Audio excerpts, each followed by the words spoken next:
Bueno, no cabe la menor duda de que la noticia, por lo menos en torno a Sudamérica y particularmente alrededor de nuestro país, ha sido lo que ha ocurrido en Argentina, nuestro país vecino, que tuvo esta elección que provocó bastante sorpresa, no necesariamente porque Javier Milei llegara a una segunda vuelta, sino que sobre todo por quién sacó más votación que él, que era nada más y nada menos que el ministro de Economía, Sergio Massa, en un país que tiene 100 y tantos % de inflación. Bueno, ¿qué ha ocurrido ahí en todo esto? ¿Cómo se ven estas cosas? ¿Cómo se proyectan las próximas conversaciones? Todo eso podemos hoy día discutirlo y dialogarlo con Raúl Sor. ¿Cómo estás, Raúl? Hola, Fernando, sí. Bueno, 140% de inflación y gana el ministro de Economía, que sí. está, digamos, como candidato en estos momentos el ministro de Economía, Sergio Massa, que, bueno, saca la mejor votación, 36% versus 30% de Milei. Y eso, claro, no solamente es una sorpresa en Argentina, sino que en todo el mundo. Toda la prensa internacional lo presenta como un caso único. Es decir, ganar, aunque no es la victoria definitiva, porque tienen que ir a la segunda vuelta al balotaje, pero el mero hecho que haya llegado con la primera mayoría y haya dejado fuera la señora Bullrich, Patricia Bullrich, que era la candidata de centro derecha, digamos, que estaba apoyada por el expresidente Macri y que todo el mundo consideraba que tenía buenas chances de quedar al balotaje. Ella quedó descartada y es precisamente Massa, que vemos ahí, el que saca la mejor votación y una votación muy alta. Es decir, nadie se esperaba que él obtuviera un 36%.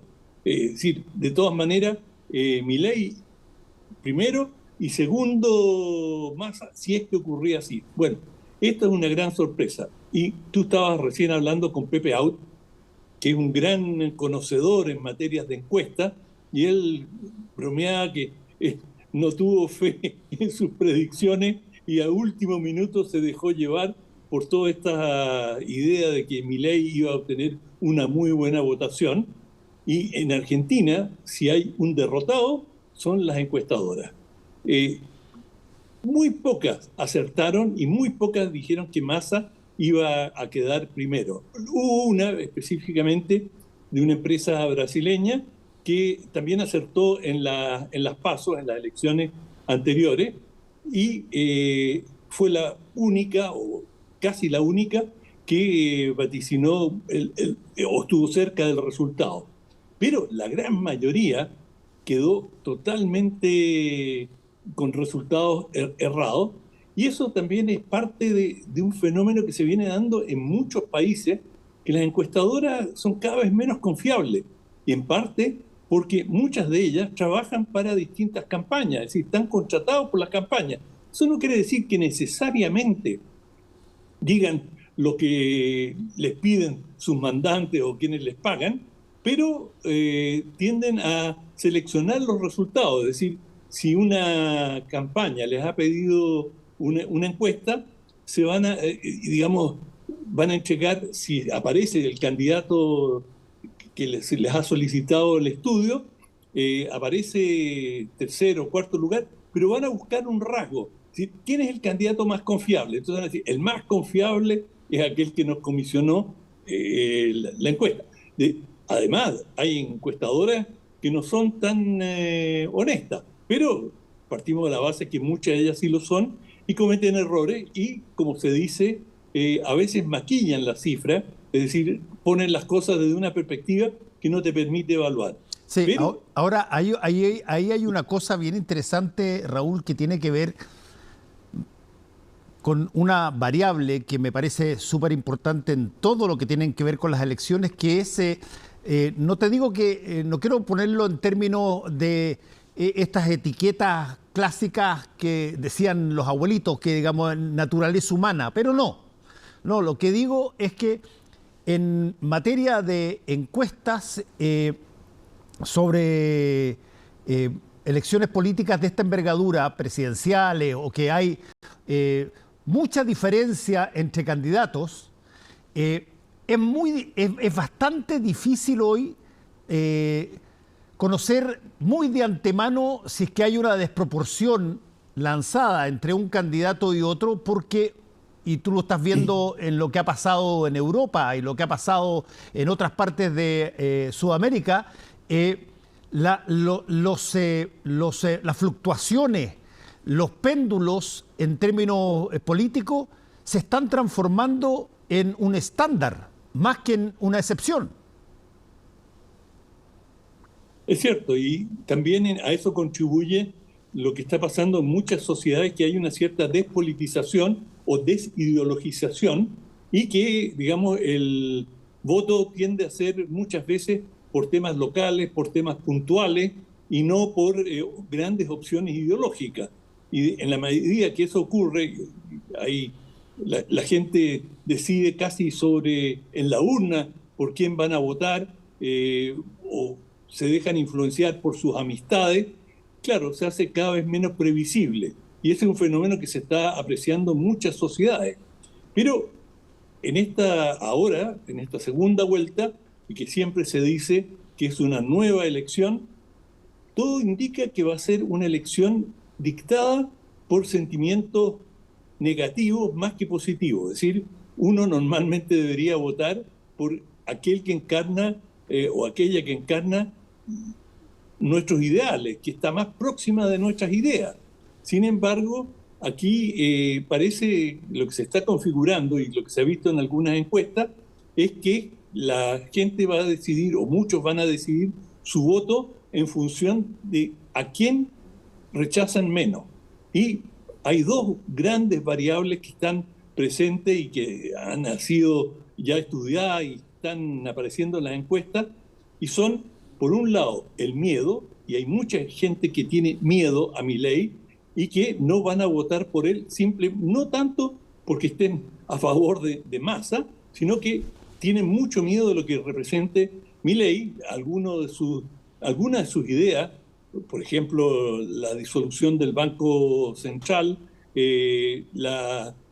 algunas medidas económicas que está proponiendo, en las cuales resta de todo subsidio a un porcentaje muy alto de la población que en estos momentos está viviendo de ayudas estatales.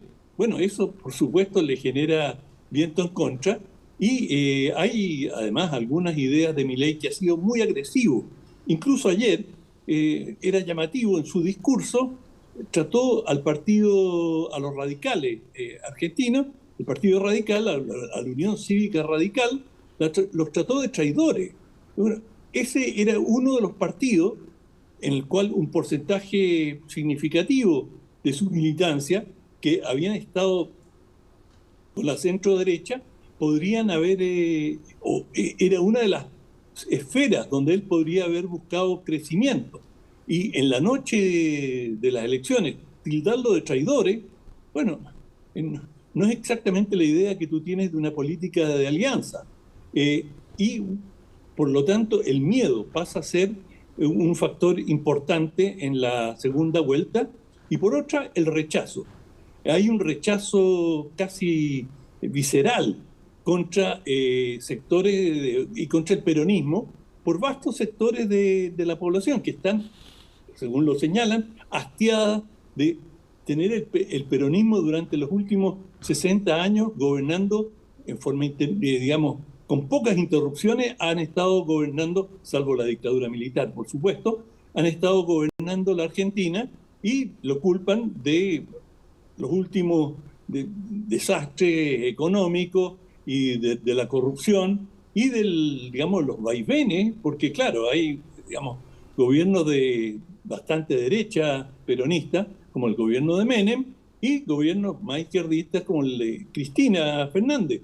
Por lo tanto, hay una cierta, en ciertos sectores de la población, hay una saturación, y esa saturación es la que llevó a muchos a pensar de que Massa no tenía ninguna posibilidad. O sea, ¿quién iba a votar por un ministro de Economía que tiene 140% de inflación? Y sin embargo, ahí lo tenemos y va a competir directamente con muy buenas chances. De hecho, Massa tiene más posibilidades de crecimiento a la vista. Hay dos candidatos menores que están más cerca de Massa, la señora Breckman en la izquierda y, digamos, un ex parlamentario peronista que probablemente se sienta más próximo, más convocado por Massa. De manera que ahí hay un 10% para alguien que ya tiene el 36% y que de todas maneras es posible que en la próxima vuelta vote más gente.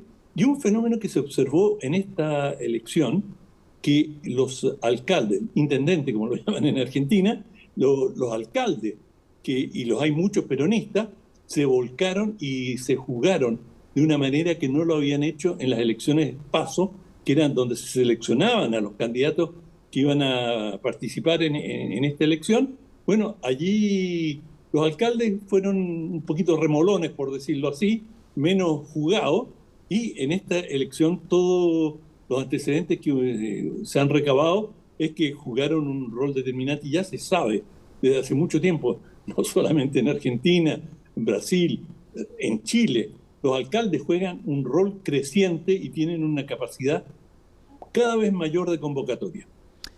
Sí, bien interesante eso. Hay una serie de variables y que llevan a plantearse, por ejemplo, preguntas como: ¿Milei va a amortiguar sus palabras para tratar de convencer a personas que no tengan tanto miedo sobre lo que eventualmente podría pasar?